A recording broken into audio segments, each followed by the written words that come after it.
Kom ons bid saam.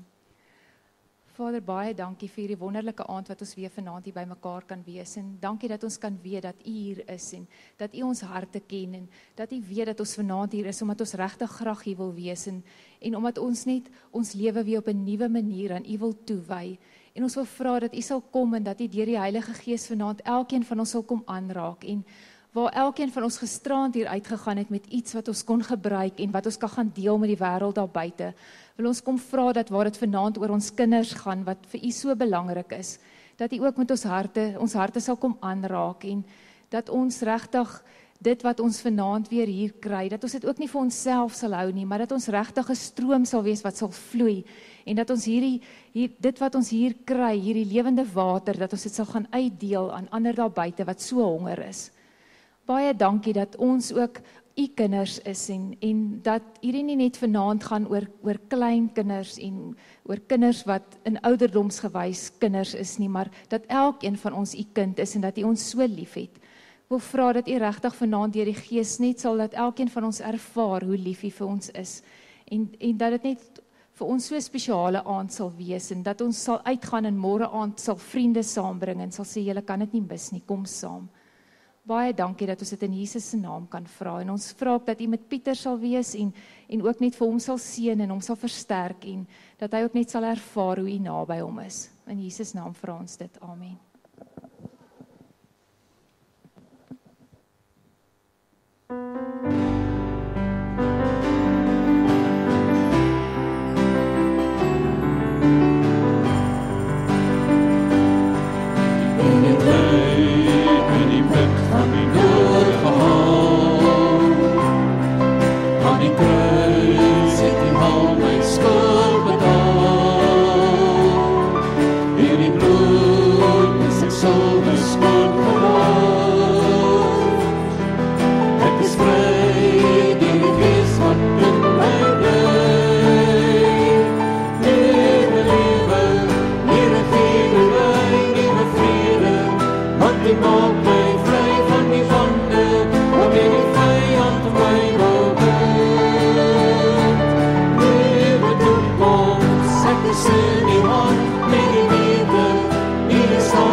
Mag elke dag wat ek teruggeef, U behaag.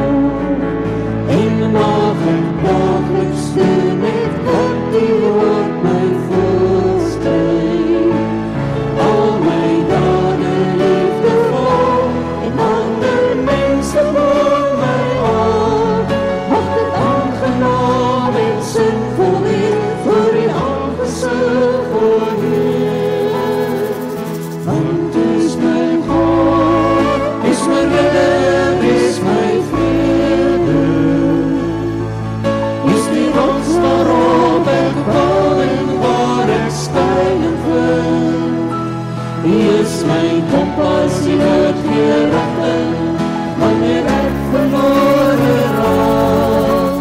Daarom is dit my gebed, dat wat ek dink of wat ek praat, wel behaaglik voor U aangesig sal wees. Wel behaaglik voor U aangesig sal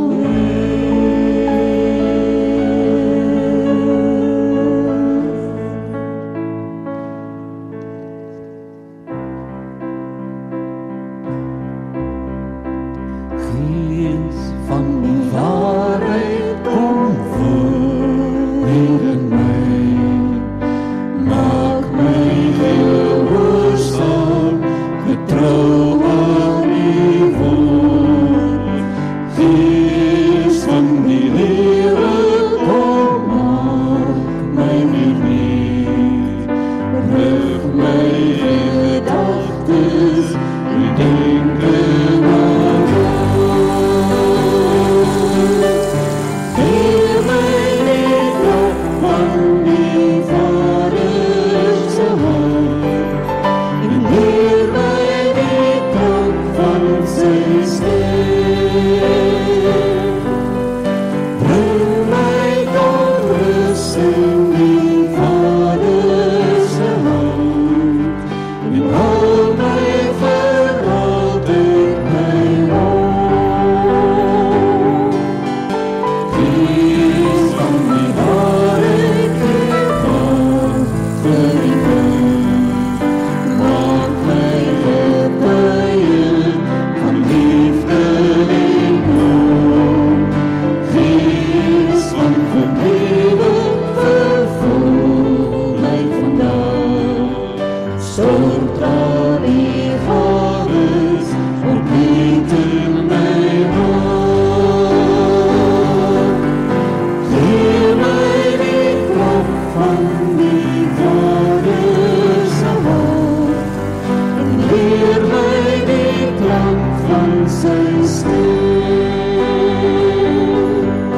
Bring my tot rus in die Vader se hand en hou my vir altyd by woord. Geef my die klop van die Vader se hand en leer my die klank van sy stem. Bring my tot rus in die Vader se hand en hou my vir altyd by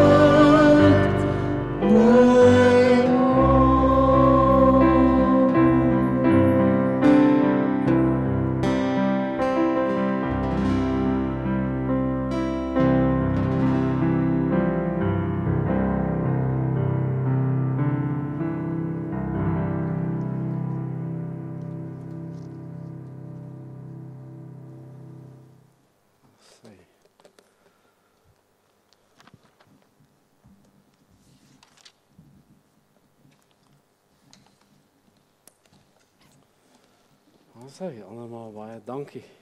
Julle siekspan, wonderlike ervaring elke aand. Ja, is vir my altyd, ek sê nou die aand vir die ouens, ek sien so 'n tekenprent van so twee situasies, evangelism now en dan evangelism then. Evangelism nou is 'n ou wat so 5 ton lorry het en dis net sulke kratte daarop en dan sien jy projektor en die een wys Bibles en die ander een tracts en al dan die ou sweet op hom af. Maar by evangelism then sien jy net 'n ou wat so op 'n klip staan, so preek. Dis nou Paulus, jy weet, dis al wat hy het. Die tegnologie is wonderlik as ek net dink 30 jaar gelede kon geen man getik het nie. Niemand kon tik nie. Vandag kan almal tik. Nie waar nie. Ons doen dit met al ons vingers, maar ons is nie so oulik om op die skerm te kyk terwyl ons tik nie. En ek kry 'n navraag oor die internet, vrou wat vir my 'n ding stuur en sy vra of sy my kan kom sien. Ek antwoord die e-pos toe lank en volledig al klaar en sê van maar is reg. As jy vanmiddag 3:00 wil kom, sal dit reg wees. En toe sit ek my speltoetser aan. Nou, dis mos 'n wonderlike ding, maar 'n speltoetser maak net spelfoute reg. Hy maak nie woordkeuses reg nie. Jy weet, as jy in Engels tik die in plaas van the, dan gaan die speltoetser hom nie optel nie, want daar is 'n woordjie daai in Engels. Jy weet so, en nou sit nog van die sleutels hier en die oë en so aan sit reg langs mekaar. En wat ek toe vir haar wou skryf, was dit. Ek sien 'n ander vroutjie 2:00 vanmiddag, want hoor nie langer as 'n halfuur te duur nie. Jy kan nou so 3:00 hier 'n draai maak. Ek stuur die e-pos af en later druk die ding toe uit, sit dit op die leer, wag ek nou vir haar. En toe kyk ek wat het ek vir haar geskryf en toe staan daar. Nou wat my nou absoluut verstom. Ek soen 'n ander vroutjie 2:00 vanmiddag, ja. Maar wat my verstom is dat die vrou tog opgedaag het, jy weet. Dit was nogal vir my verbasend geweest. Nou vanaand gaan dit oor die kinders. Hier is jonges hier wat dalk nog nie kinders het nie. Maar weet jy, weer eens, hier is beginsels wat vir alle mense geld. En almal van ons het kontak met kinders, of dit nou jou broer of jou suster sin is, of kleinkinders veral. Wonderlike goed as jy eers daar trek. Na die dag, toe George Barna hier was, het ons ontbyt bygewoon die oggend, vreemde ouens om die tafel, en die een ou sit daar, hy is omtrent so oud as ek, en hy sê, hy het nou agtergekom, die Here het kleinkinders uitgedink, om mans sag te maak. Is dit nie wonderlik? Sy dink wat sy ou kop hy met sy eie kinders was, en hoe sy kleinkinders hom absoluut so om die pinkie draai. Ek wil vir julle, jongens sê, dalk hoor jy vanaand iets, wat jy later jare weer vir jou byval. Ek kan onthou in standaard 6, ons 'n aardrykskunde onderwyser gehad, kan nie sy van onthou nie, ons het hom Boesman genoem. En toe vertel hy vir ons eendag in die klas, dit was juis maandag gewees, en hy vertel vir ons hoe hy die naweek by sy meisie gaan kuier het, en toe Sondag terug, duim gegooi het Pretoria toe. En hy sê ergens by so 'n tee-aansluiting, daar naby Marcelladorp of so, toe stap hy so in die veld en hy gaan sit op 'n rots, om sy toebroodjies te eet. Wat ek ook nie sal vergeet nie, hy sê dat die toebroodjies wat my gewese aanstaande skoonmoeder vir my gemaak het. Nou daaruit het ons toe nou afgelei dat dit nou op die einde van die verhouding hierna uit was. Maar hy sê in 'n stadium toe kyk hy af. En tussen sy 2 stewels is daar 'n muisnes. Met 4 piep klein pink muisies, hulle oë is nog toe. En terwyl hy so sit en eet, weet hy mos die ma moet ergens wees. En na rukkie toe sien hy daar onder 'n pol loer sy vir hom. Sit sy so vir hom en kyk, seker 'n hele minuut. Die volgende oomblik tussen sy stewels ingryp een van daai pink meisies na hulle gaan sy. Ergens anders. 'n Minuut of 2 later sit sy weer daar. Sit sy weer vir hom en kyk, spring weer in. Sy doen dit 4 keer. Ek bedoel, hy kon net so gemaak. En wat ek nooit sal vergeet nie, is wat ou Boesman daai dag vir ons gesê het, manne, as dit is hoe 'n ma muis oor haar kleintjies voel. Weet jy hoe voel jou ma oor jou? Dit het ek deur my lewe onthou. En ook later besef, die ma se besorgdheid. Ek wil vanaand begin, voor ons Romeine 12 en Deuteronomium 6 gaan lees, wil ek 'n ongelooflike lied vir julle voorspeel. Dis eintlik 'n ballade wat getoonset is. En die sanger is Lukas Maree, deesdae of Heilige Lukas. En die skokkende waarheid waarmee die lied eindig, pas nou perfek by ons tema vanaand aan. Die probleem is net dat 'n mens, as jy net die eerste keer na so 'n ding luister, dan gaan dit bietjie by jou verby, veral die liriek of die teks, nee. So wat ek gaan doen is, ons gaan eers net daarna saam luister, terwyl ek die woorde wys. Ek het vir die ouens daar agter gevra dat hulle die musiek sal doof, dat ek nou nie my ontknoping weggee nie. En dan gaan ons so 'n bietjie na die gedig kyk en sien wat gaan daar aan. En dan gaan ons 'n tweede keer daarna luister, met die ontknoping op die einde. Daar is 'n hele manne kan maar laat waai.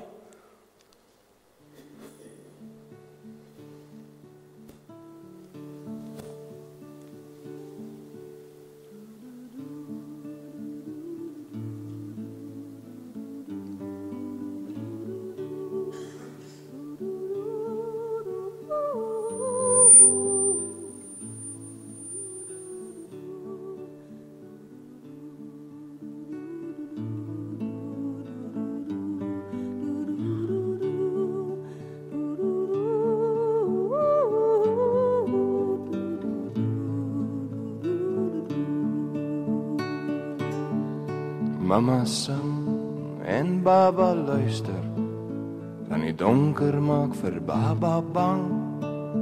In die wiegelietjie is daar fietjies, en die fietjies maak vir Gogga bang. Baba lag as Gogga ras kry, tot die slaapies dan vir baba vang. En met baba diep in droomland, maak die donker steeds vir mama bang. Papa bring vir mama braaibout, as die rooi wyn soms vir papa vang. Mama huil en papa soek skuilen, want die donker maak selfs vir papa bang. Papa praat en mama luister, en die rasies maak vir papa bang. Papa huil en mama fluister, maar die rooi wyn gaan nog steeds sy gang. En 'n motor vol vrees jaag die straat af,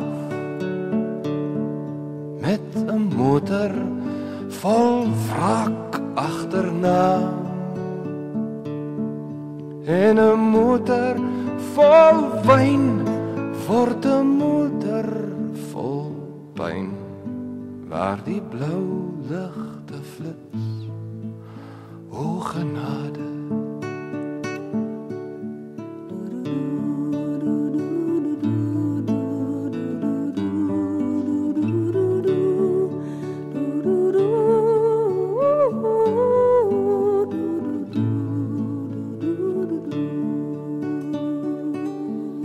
Papa slaap en mama luister na die weerklank op die vleuels van tyd.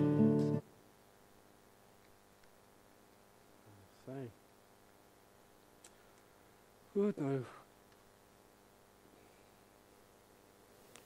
As hy nou dink nou terug toe jy matriek was in die Afrikaanse klas, gaan ons 'n bietjie hierdie gedig ontleed.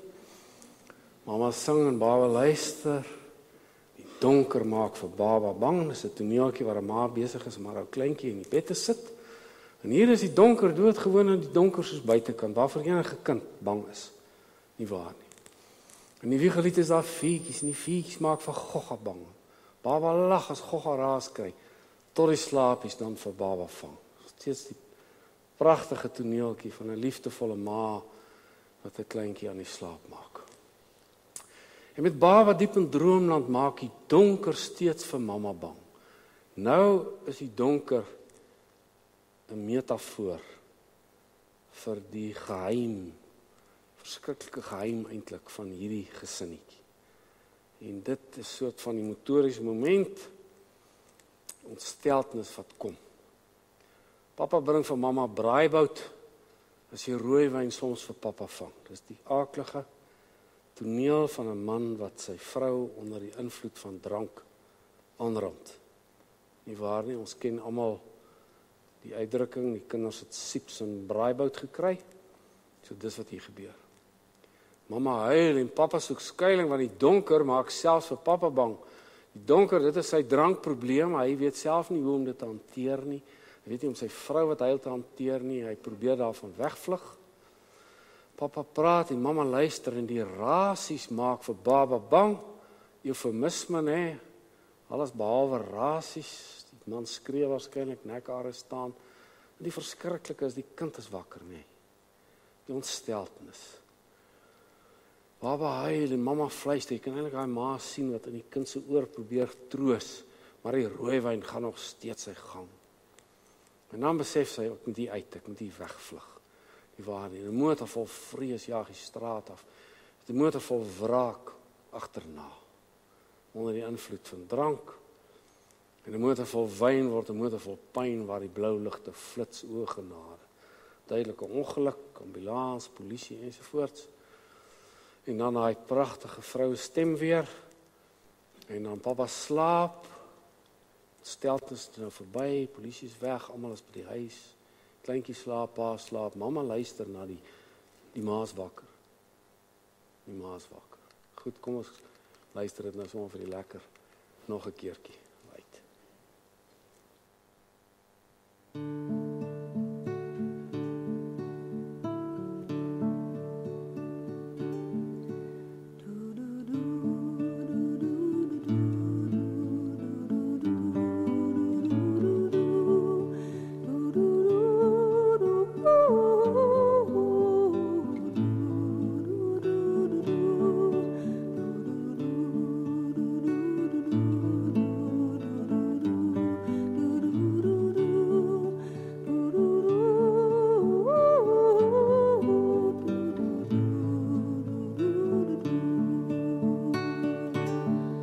Mama sing en baba luister, want die donker maak vir baba bang.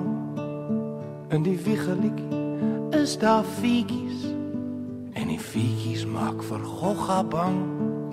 Baba lag as Gogga ras kry, tot die slaapies dan vir baba vang.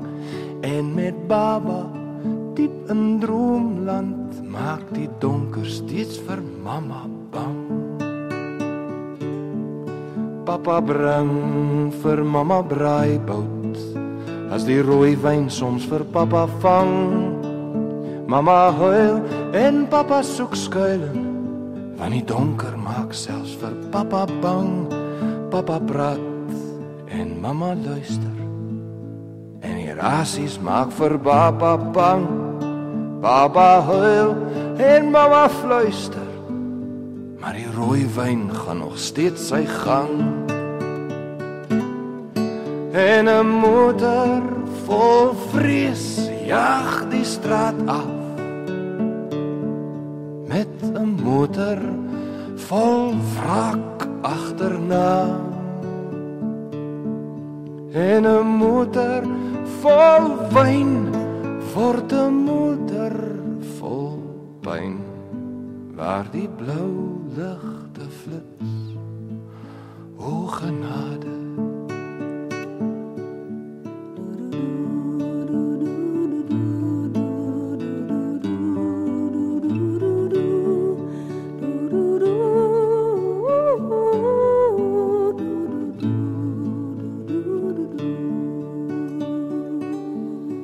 Papa slaap en mama luister na die weerklank op die vleuels van tyd, want in baba skuil 'n vader met 'n bottel in sy stuurkajuit.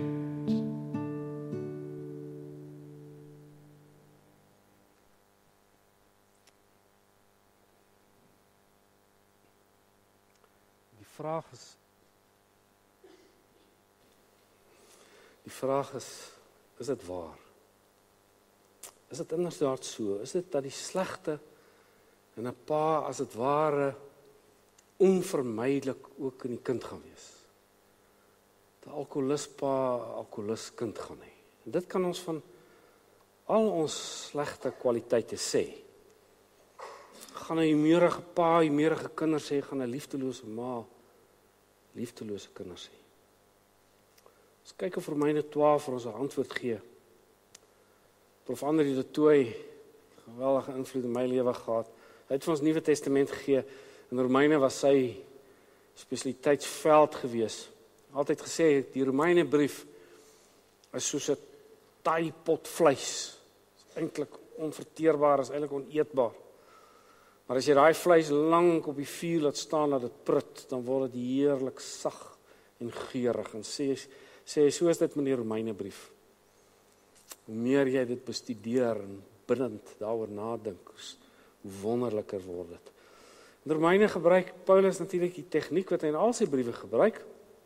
Die eerste gedeelte, Romeine 1 tot 11, sê vir ons wat ons glo, wat God vir ons gedoen het. En dan Romeine 12 tot 16, hoe ons as Christene moet lewe.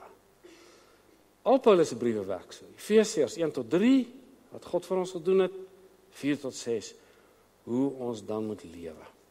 Ons begin dan by Deuteronomium 6 vers 6 tot 9. Hierdie gebooie wat ek jou vandag gegee het, moet in jou gedagtes bly. Jy moet dit inskerp by jou kinders. Jy moet hulle daaroor praat as jy in jou huis is, as jy op pad is, as jy gaan slaap, as jy opstaan. Jy moet dit as herinneringsband vasbind aan jou hande. Dit moet 'n merk op jou voorkop wees. Skryf dit op jou deurkusyne en op jou stadspoorte. Ken Romeine 1 vers 8:12 vers 1 en 2.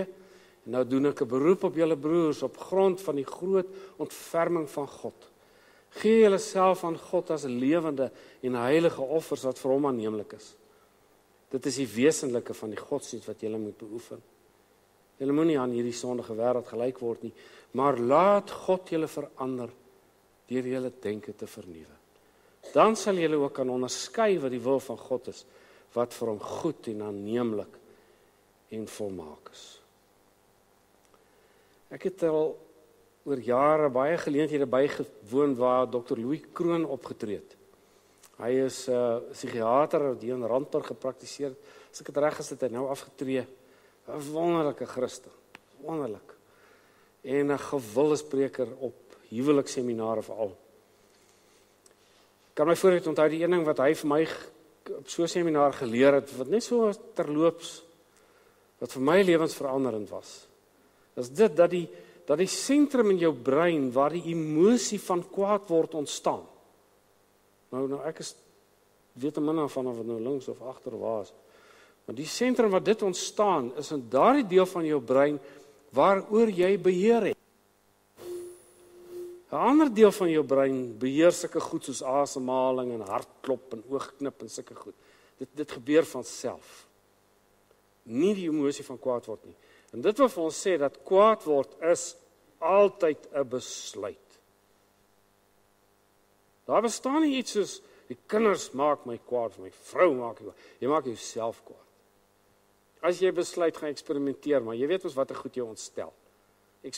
Eksperimenteer 'n slag en besluit ek gaan hierdie keer nie kwaad word.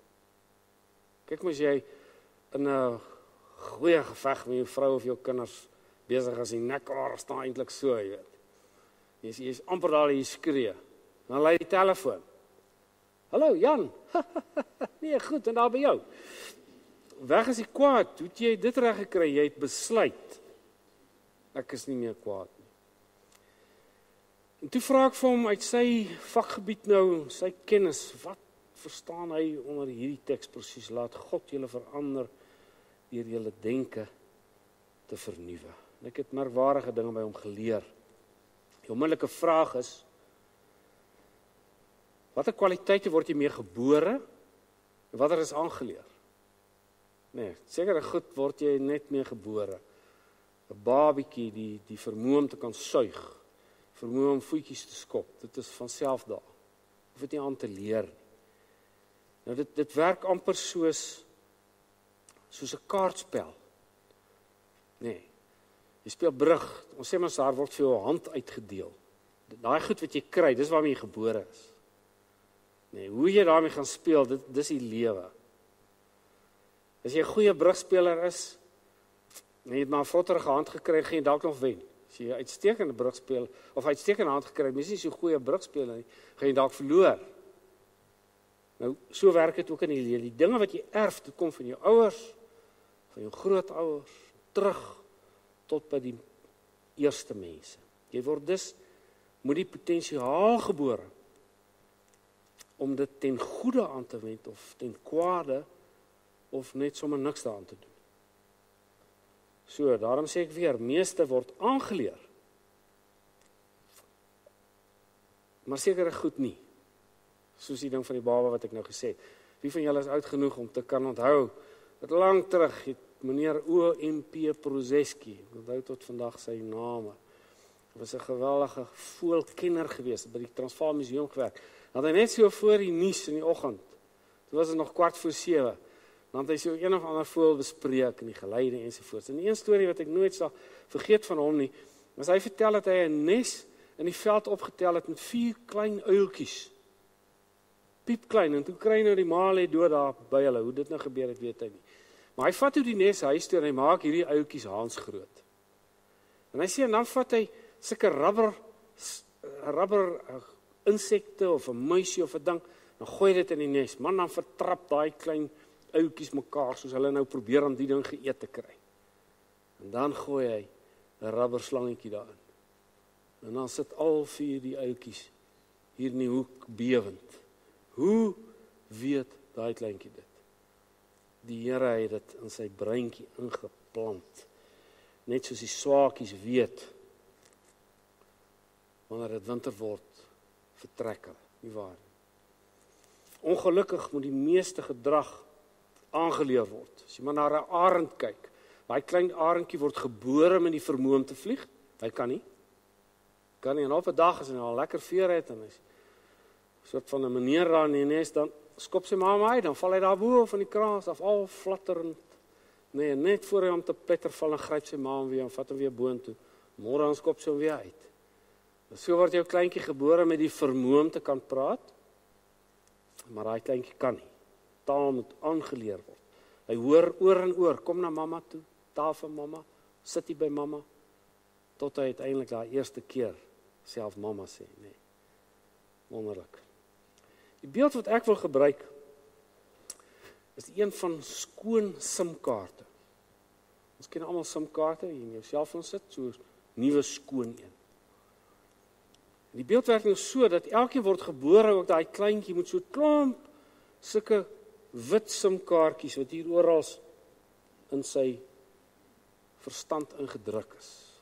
So het hy, as een vertaal, as een vir vaardighede, so sport of musiek, as een vir emosies, as een vir verhoudings, nog 'n simkaart vir alles wat waar en reg is, een simkaart vir kreatiwiteit en alles wat skepend is, en een wat al 9 aspekte van die vrug van die Gees bevat, liefde, vrede, vreugde, geduld, goedhartigheid, getrouheid, vriendelikheid, nederigheid, selfbeheersing. Dis alles wat die mens nodig het om sy werk op aarde te doen as verteenwoordiger van God. Die kry hy van die begin af. Met ander woorde, ons het almal die basiese kennis van wat reg en verkeerd is. Of jy nou by die Noordpool by die Eskimos is, of jy in Midde-Afrika by Pygmies is, hulle weet almal wat reg en wat verkeerd is. Paulus skryf daarvan, Romeine 1:19, wat die mens van God kan weet, was immers binne hulle bereik. Want God het dit binne hulle bereik geplaas. So God het vir die mens sy Gees gegee, en daarby saam 2 dinge, dis sy persoonlikheid en lewe. Toe Moses vir God vra, wat moet ek sê, wat is die naam? Toe sê hy, my naam is Ek Is. En hy deel van daai Ek Is, sy Gees, het hy in ons elkeen gesit. Elkeen van ons het 'n Ek Is hier binnekant. Maar God se aanvanklike plan het so 'n bietjie skeef geloop met die mens. Julle weet dit, hy het gesê, Genesis 2, van al die bome in die tuin mag jy eet soos jy wil, maar van die boom van alle kennis mag jy nie eet nie. Die dag as jy daarvan eet, dan sterf jy.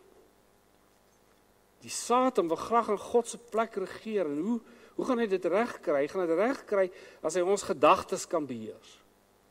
Want as hy ons gedagtes kan beheers, dan gaan ons alles begin doen wat nie reg is nie, en ons lewens gaan skeefloop, en dan moet iemand geblameer word, en wie is daai iemand? Dit sal God wees. En so hoop die duiwel dan, dat ons agter hom sal aanloop. Ons het nie nou tyd om die hele debat van die sonde, liewe land. Ons bely tog dat God is 'n algoeie God, nie waar nie. Hoe kan hy toelaat dat die sonde in die wêreld kom? Ons bely dat hy almagtig is. Hoe kan hy dit nie verwyder uit die wêreld uit? Kom ons volstaan net met wat Karl Barth, groot Duitse teoloog, oor die sonde gesê het, nee. Dis een van daai goed, as jy dit die slag lees, dan weet jy, ek gaan dit nooit weer vergeet nie, nooit weer. Hy het gesê, sonde is nie te verklaar. Sonde is net te bely en te laat staan. Dis al. Goed, ons het ongelukkig ook 'n tweede stel simkaarte ontvang. Ongelukkig is dit swart is. Hulle is ook nie aan ons brein. Kennis van wat nutloos is, kennis van wat verkeerd is, kennis van die onlogiese, kennis van die irrasionele, kennis wat afbreekend en vernietigend is, kennis van haat en vrees en depressie. Dit is waarom ons sê, ons het Christus nodig. Bekende uitdrukking wat julle ken, we must get the mind of Christ. Bekende uitdrukking. En daarom het God 'n plan gemaak. Ons ken sy verlossingsplan, Christus wat aan die kruis gesterf het, opgestaan het, die dood oorwin het, opgevaar het hemel toe, en toe het God sy gees gestuur, om vir my en jou 'n nuwe ek is te kom gee. Dit wat ons veral oor Pinkster onthou, en wat ons vir ons kinders moet leer. Dit is wat ons by die doopbelofte beloof ook. In terme van ons beeld moet daardie positiewe simkaarte geaktiveer word. Onthou nou het gesê, daai kleintjie het die potensiaal. En elke keer wanneer hy hoor wat pa sê, of sien wat pa doen, agterkom wat ma dink en doen, die regte goed dink en doen, dan stuur jy as dit ware as 'n klein mikroskopiese strome deur, elektriese impulse deur daai simkaartjies, om dit te aktiveer. Word daai potensiaal aan hom wakker gemaak. Die duiwel het natuurlik nie nodig om sy simkaarte te aktiveer nie, want die mense doen dit sommer vir hom. TV, tydskrifte, koerante, veral die internet. Pa wat sy meer verloor, 'n ma wat liefdeloos optree, 'n onderwyser wat onregverdig is, 'n gemeenskap wat nie uitreik na die armes en die minstes nie, die geringstes nie. Dit alles aktiveer daardie donker simkaarte. En as 'n pa dan om aan drank vergryp, dan word Lukas Marie se woorde waar. 'n Baba skuil 'n vader met 'n bottel sy stuurkajuit. Is net eens te verskriklik, nie waar nie. Daarom is die aanvanklike vraag, die antwoord op die aanvanklike vraag is natuurlik ja. Is dit so dat die slegte in 'n pa skuil, 'n kind na vore gekom? Antwoord is ja.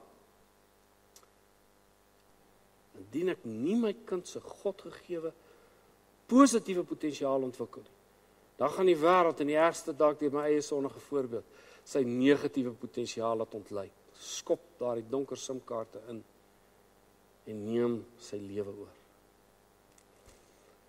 Beeld wat ek altyd gebruik is die sagte reënbeginsel.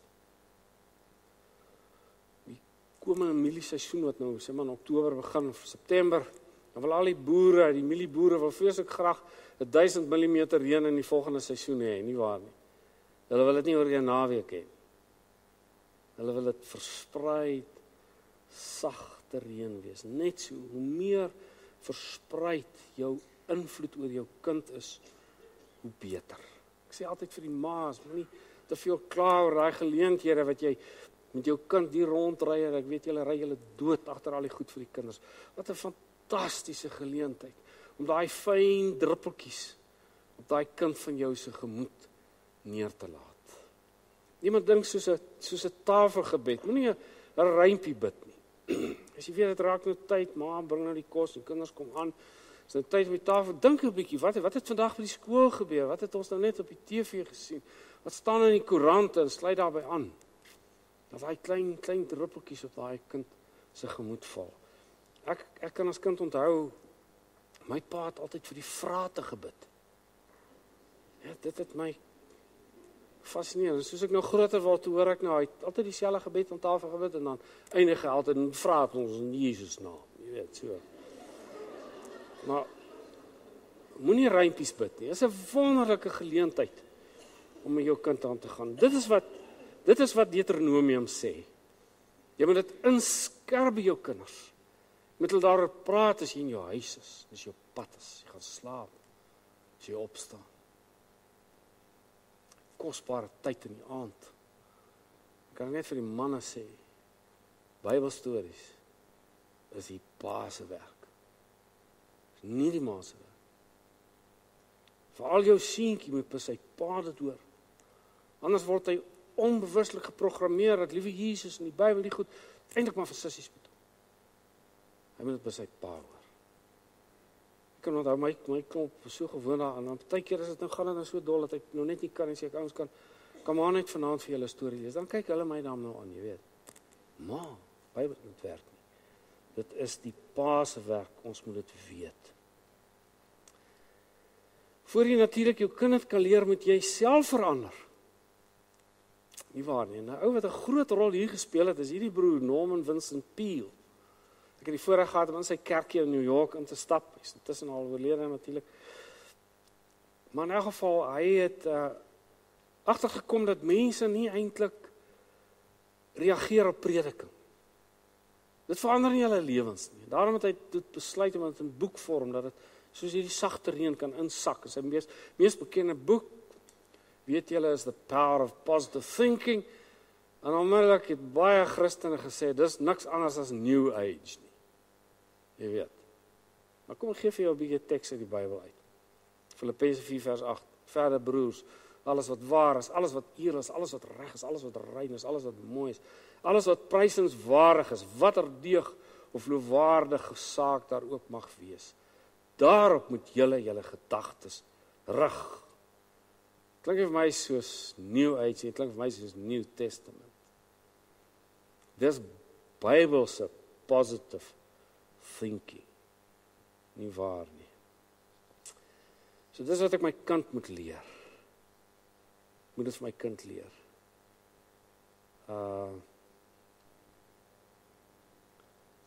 Ons kyk maar net Romeine 12 vers 3. Moenie van jouself meer dink as wat jy behoort te dink nie. Nou, ek het altyd gedink, miskien is dit die betekenis van die teks, dit word gesê vir ouens wat hoogmoedig is. Maar nou baie interessant, sê Dr. Louis Kroon, wat nou 'n psigiater is, en die hele tyd met ouens met depressie sit ensovoort. Hy sê, dis nie wat die teks sê. Hy sê, die Here het vir jou hierdie potensiaal gegee. Ander ouens het daardie potensiaal. Nou sê hy, moenie van jouself meer dink. Want nou kan ek nie daar uitkom nie. Dan voel dit of ek misluk nie waar nie, en dan tree depressie in. So, dis sê hy wat daardie teks spesifiek beteken. En dis die gedagte wat Paulus vir ons wil sê. Wat jy vir jou kind moet leer. In Christus is jy okay. Vir hom is jy besonder en baie, baie spesiaal. Nou gee jou Dr. Kroon daai dag toe ook om gesien het hieroor, geef my so 'n voorbeeld van 'n tipiese gesprek wat hy nou met 'n pasiënt het. Dit loop soos volg. Die probleem is my werk. Ek haat my werk. Nou vra hy, hoekom haat jy jou werk? Want ek kry geen erkenning. Hoe laat dit jou voel? Wel, ek voel nutteloos. Ek voel ek is misluk. As jy nou aanhoudend daardie gevoel het, wat gebeur? Ek word intens depressief.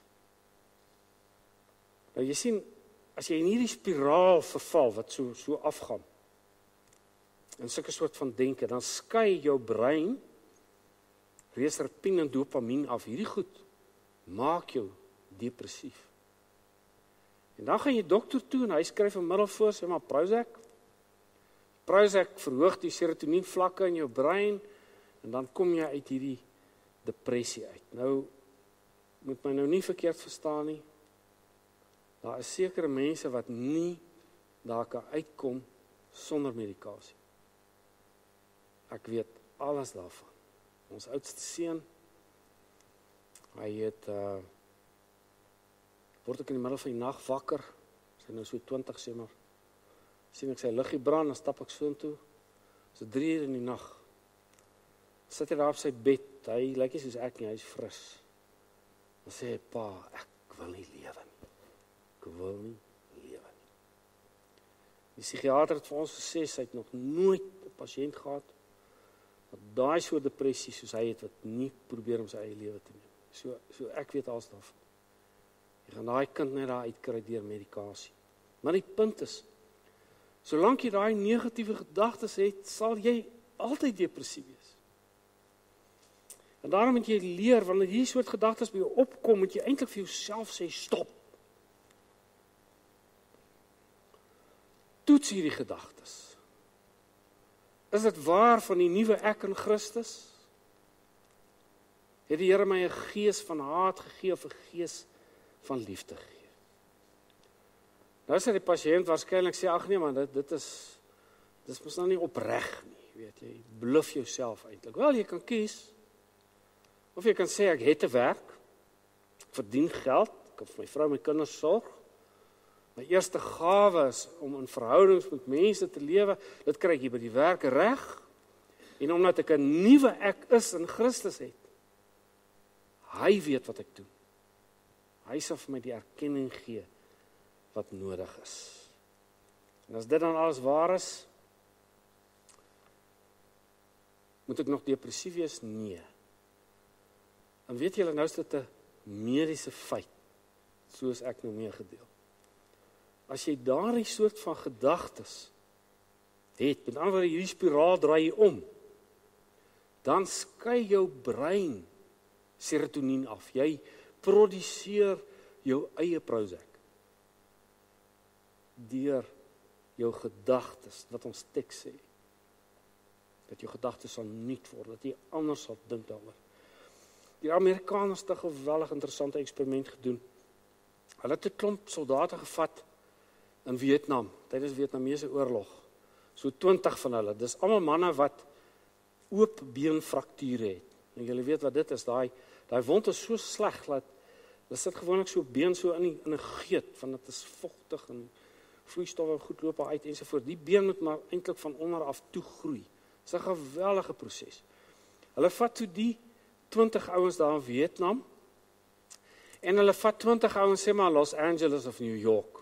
Dis nou manne wat van die Kawasaki's en goed afgekom het. Hulle het ook oopbeenfrakture. Nee. Nou watter groep gaan die vinnigste herstel? Ek het gedink natuurlik die ou in New York. Ek bedoel, hy het lekker TV aan te kyk, en vanmiddag kom sy meisie van kuier, vanaand sy ouers en hy lees boeke.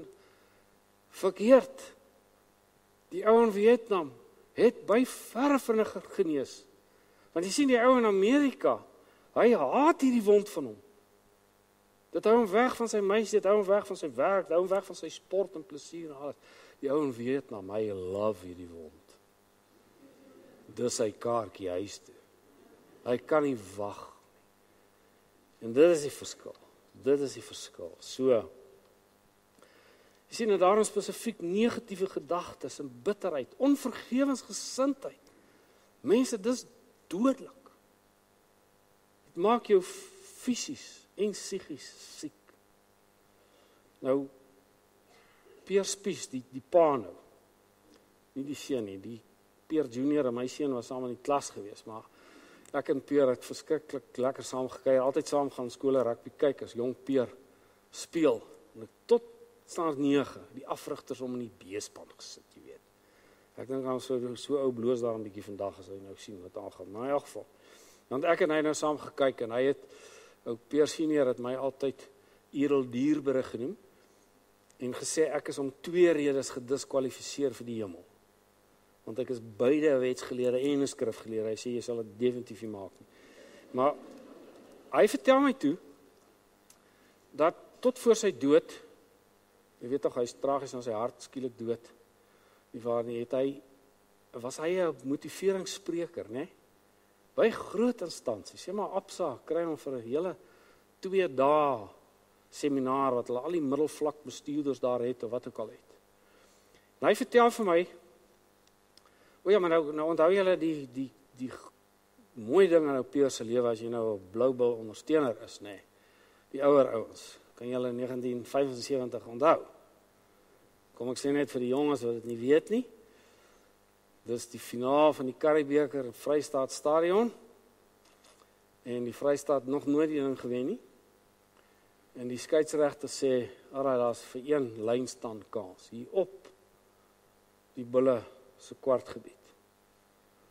Gooi die bal in, Slotte vang hom, Scrummy loskakel en hy doen wat ons vandag sal sê, kan nie so dom wees. Hy skop die bal weg, so lang hoë. En dis toe die sneltrein Peer Spies afkom.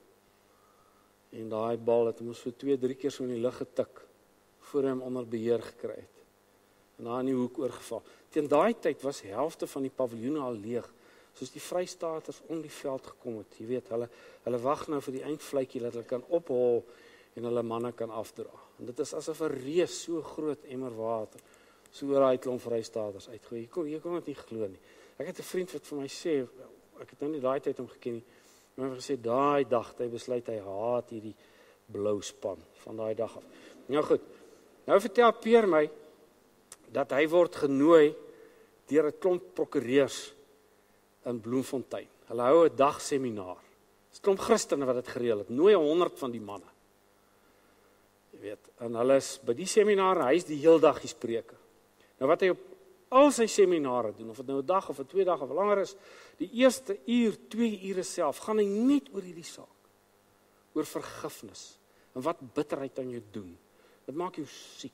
Bring dit uit, speel daarmee klaar, bely dit teenoor die Here, gaan maak reg met ander mense. Dis alwaaroor hy praat, daai eerste 2 ure. Hy sê vir my daai dag met daai seminar, so met teetyd en middagete en middagtee en na die tyd. Hy sê ek wil nou nie lieg nie. Hy sê maar ek sê 75 van daai Vrystaaters van die 100 het gekom en gesê, "Oké Peer. Ek vergewe jou vandag, so is my fantasties." Alright, ons word gebore met die vermoë om lief te hê, maar ook die vermoë om te haat. Ons het die potensiaal om 'n moordenaar te word. Ons het die potensiaal om 'n heilige te word. Van heel jonk af het ek my dogtertjie, my seentjie se Godgegewe simkaartjies in sy verstandjie aktiveer. Ek moet hom leer wat liefde is. Ek moet hom wys dat ek vir hom lief is. Ek moet liefde aan hom voorleef. Hy moet by my leer wat die Christelike manier is om met ander mense om te gaan. Hoe gaan hy weet om eendag vir sy vrou jammer te sê, as hy nie hoor hoe pa vir ma sê, "Skus engel, ek was nou sommer ongeskik met jou jammer, skus." Dis waar hy dit moet hoor. Kan jy hoor as hy daai woorde, hy staan en kyk en hy hoor daai woorde, hoe daai simkaartjie geaktiveer word hier in sy verstand. Onthou daar die kleintjie die vermoë geërf om dit wat ek hom of haar leer te kan inneem, dit kan toepas. Hulle wag net vir 'n pa en 'n ma om daardie potensiaal te ontsluit. Hierdie skildery is in die Stadsmuseum van Amsterdam. Die skilder is Karel Appel. Die titel by die skildery vandag is Die Mens. Maar die titel wat Karel self vir sy skildery gegee het, was My Vader. En dan wonder 'n mens, wat se verhouding het Karel Appel met sy pa gehad? En dan wonder jy, wat se verhouding het hy met God gehad? Want die ontstellende ding is natuurlik, dat 'n kind se prentjie van wie God is en hoe God is, word omtrent 90% beïnvloed deur sy prentjie van sy pa. As sy pa kort van draad is, onregverdig is, hard is, dan dink hy sonder dat hy daaroor dink, dit is maar seker hoe God is. En daarom moet ons erns maak met ons doopbelofte. Moet ons eintlik elke dag vir die Here sê, o Gees van God, kom vernuwe my denke. Ek het daarmee gaan ek afsluit. Ek het in 'n stadium 'n preek gemaak daar in ons gemeente oor die verlore seun. Nou aanvaar ek dat julle dit daarom al weet, nee, dat daardie opskrif is 'n verkeerde opskrif. Die opskrifte was mos nie in die oorspronklike Bybel nie. Die vertalers het dit ingeskryf. Daarom verskil dit ook van vertalings. Ons het dit nou die verlore seun, Engelse vertaling praat van the prodigal son, nie waar nie? Waaroor gaan daardie gelykenis eintlik? Dit gaan oor die pa. Dit gaan oor die pa.